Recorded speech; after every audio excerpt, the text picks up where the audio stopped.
PSC EC channel ഇപ്പോൾ ഒരു പുതിയൊരു അപ്ഡേഷൻ വന്നിട്ടുണ്ട്. NTPC ഒഫീഷ്യൽ പ്രസ് കോൺഫറൻസ് വന്നിട്ടുണ്ട് ഇന്ന്. അപ്പോൾ അതെന്താണെന്ന് നിങ്ങൾ കണ്ടു നോക്കൂ. അതിൽ എന്താണ് എന്തൊക്കെയാണെന്ന് വെച്ച് കഴിഞ്ഞാൽ മെയിൻ ആയിട്ട് കണ്ടന്റ് എന്ന് പറഞ്ഞു കഴിഞ്ഞാൽ ഫസ്റ്റ് ഫേസ് എക്സാം ഡിസംബർ 28 മുതൽ ജനുവരി 13 വരെ നടക്കുന്നുണ്ട്. അതിനെ കുറിച്ചുള്ള ഡീറ്റെയിൽസ് പറയുന്നുണ്ട്. പിന്നെ സെക്കൻഡ് ഫേസ് എക്സാം എപ്പോൾ വരും എന്നുള്ളതിനെ കുറിച്ചും പറയുന്നുണ്ട്. നിങ്ങൾ അതൊന്ന് കണ്ടു നോക്കൂ. ओके, मेगा रिक्रूटमेंट एक्सरसाइज हमने इस साल में शुरू किया है. 1.4 लाख वैकेंसी नोटिफाइड की गई थी पिछले साल. इसमें जरूर थोड़ा विलंब हुआ और वो विलंब इसलिए हुआ कि कोविड की सिचुएशन थी और इस कोविड सिचुएशन में एग्जाम लेने में दिक्कत आ रही थी. थोड़ा सा लॉकडाउन रिलैक्स हुआ और धीरे धीरे कुछ और एग्जाम नीट के शुरू हुए और इन सब से कुछ अनुभव मिला. तो हमने तुरंत ये निर्णय लिया कि हम ये एग्जाम कंडक्ट करेंगे और 15 दिसंबर से हमने ये एग्जाम शुरू कर दिया था. इसमें 2.44 करोड़ 2.44 करोड़ कैंडिडेट्स हैं और इसकी हमने पूरी एक डिटेल्ड प्लानिंग की है. वो थोड़ा सा आप लोगों के माध्यम से मैं सबको बताना चाहूँगा. ये डिफरेंट 3 कैटेगरी के पोस्ट थे जिसमें बताया गया है कि पहली कैटेगरी जो थी आइसोलेटेड कैटेगरी, इसका एग्जाम पूरा कर लिया गया है 15 दिसंबर से 18 दिसंबर के बीच में. और जो दूसरा एग्जाम है जिसमें कि 1.28 करोड़ कैंडिडेट है, इसका एक पहला फेज हमने अनाउंस कर दिया है. वो 28 दिसंबर से 13 जनवरी तक होगा और उसके बाद दूसरा फेज 16 जनवरी से होगा. जो हमारा प्रैक्टिस है वो हम 10 दिन पहले अनाउंस करते हैं. तो 16 जनवरी का जो फेज है हम बल्कि 15 दिन पहले जनवरी के उसके डिटेल्स अनाउंस कर देंगे. और जो 28 दिसंबर से एग्जाम हो रहा है उसके डिटेल्स हम ऑलरेडी अनाउंस कर चुके हैं.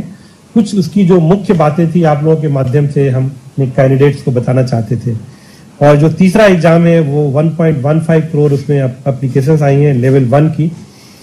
ये जब NTPC non technical popular category का एग्जाम खत्म हो जाएगा उसके बाद उस एग्जाम को प्लान करेंगे. एक कंटिन्यूअस बेसिस पे एग्जाम.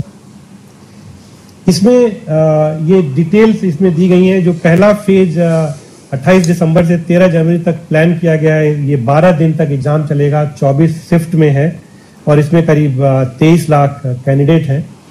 इस बार हमने ध्यान रखा है कोविड को ध्यान की ज्यादा से ज्यादा लोगों को उनके होम स्टेट में ही परीक्षा का हम सेंटर दे पाए और स्पेशली फीमेल कैंडिडेट्स और जो फिजिकली हैंडीकैप्ड हैं उनको तो बिल्कुल उनके डिस्ट्रिक्ट के आसपास नियरेस्ट जगह पे ही दे ताकि जर्नी कम से कम करनी पड़े. तो इसको ध्यान में रखते हुए हमने ये किया है.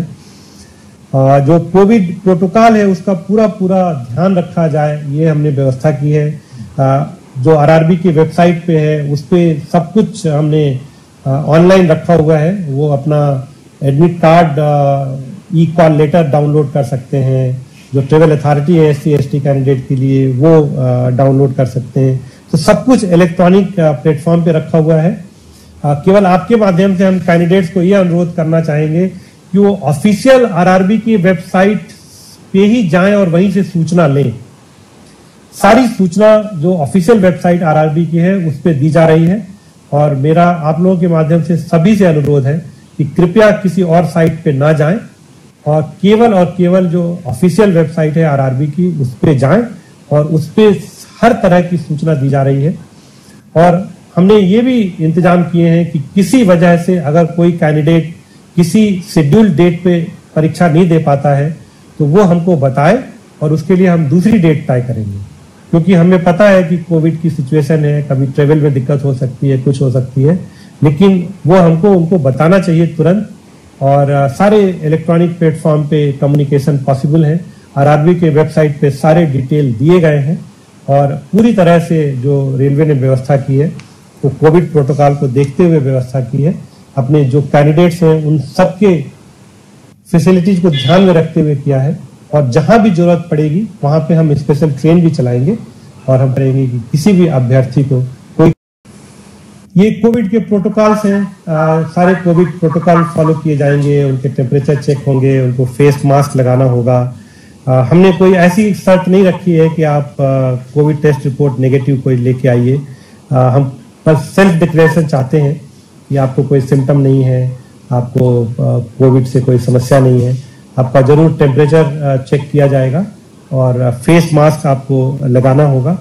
और सारे सेंटर्स पे हमने व्यवस्था कर रखी है कि कोई क्राउडिंग ना हो, सोशल डिस्टेंसिंग मेंटेन हो।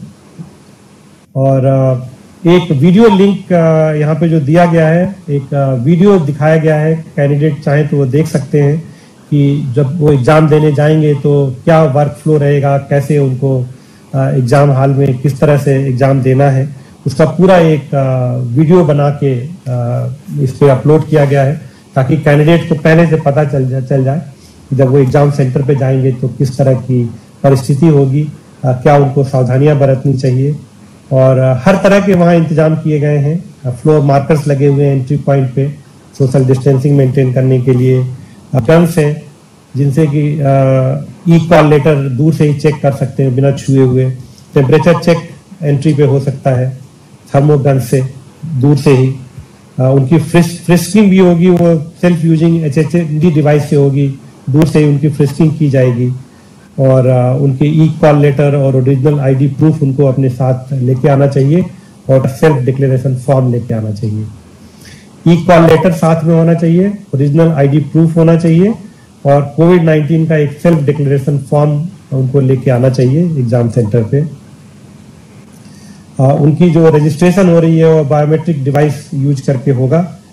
फोटो उनकी कैप्चर होगी वहाँ पे वेब कैमरा में। कैंडिडेट की जो सीट्स है उसको कंप्यूटर बेस्ड टेस्ट शुरू होने से पहले और बाद में सैनिटाइज किया जाएगा। और ये एक जो चित्र दिखाया गया है कि एक एक सीट छोड़ के बिठाया जा रहा है। सोशल डिस्टेंसिंग जहाँ तक संभव हो उसको फॉलो सबको करना चाहिए, ये बहुत ज़रूरी है इस कोविड के समय में।